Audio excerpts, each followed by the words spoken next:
palengke. Ang aming driver is napakabait. Ito oh. Oh, gusto niyo magpatid, ito, contact lang kayo dito kay Kuya, kay Bro.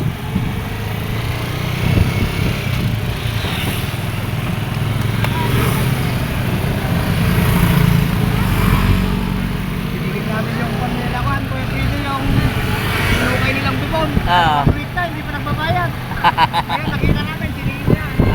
Ang tagal naman magbayad doon. Utang na nila yung panila. Yan ang mahirap sa nagpatrabaho, ang tagal magbayad. Tagal, 1 week lang na eh. Araw-araw ko yung pagkaroon, puro wala.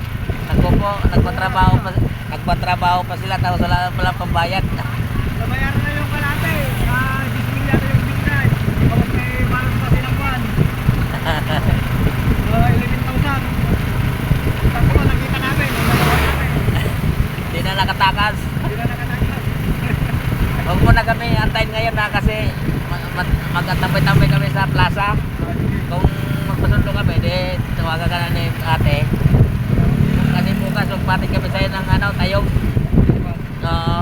Punta kami ng tayog bukas. Magagawa ko ng mga account nila dalawa.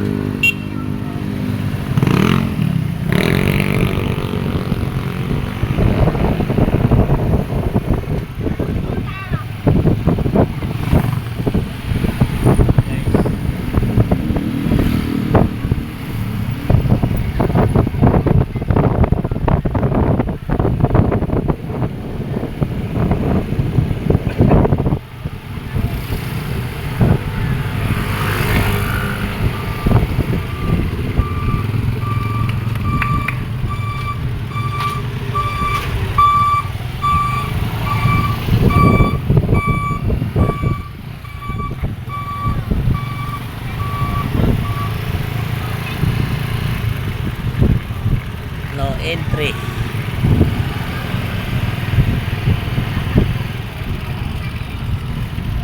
Ayan guys. Anong bangko kayo? Ang BNB, yung mukha nyo. Bukas pa video. Oo.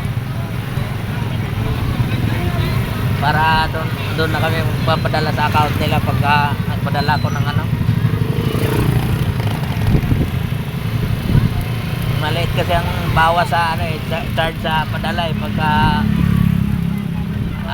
bank to bank o kaya Bangkat na klawan dyan, mayroon naman dyan. Oo, ang dami naman dito itim.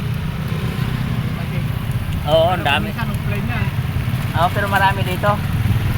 Mayroon pa nga land bank dyan. Dyan sa police station. Oo, dyan nga yung tapos sa Oo. Oo. Pag umaga dyan, wala. marami yan sa Land bank. Yan, dito. Dito yung Maya na lang pagkuhan. sige, maya ko na lang pag tatawagan ka namin pag pauwi na kami. Kahit fix na lang ni Kuhan, wala akong load. Oo. Wala na ako. Oo. Okay, bayaw. Ito kami sa plaza ng San Quintin. Ayan.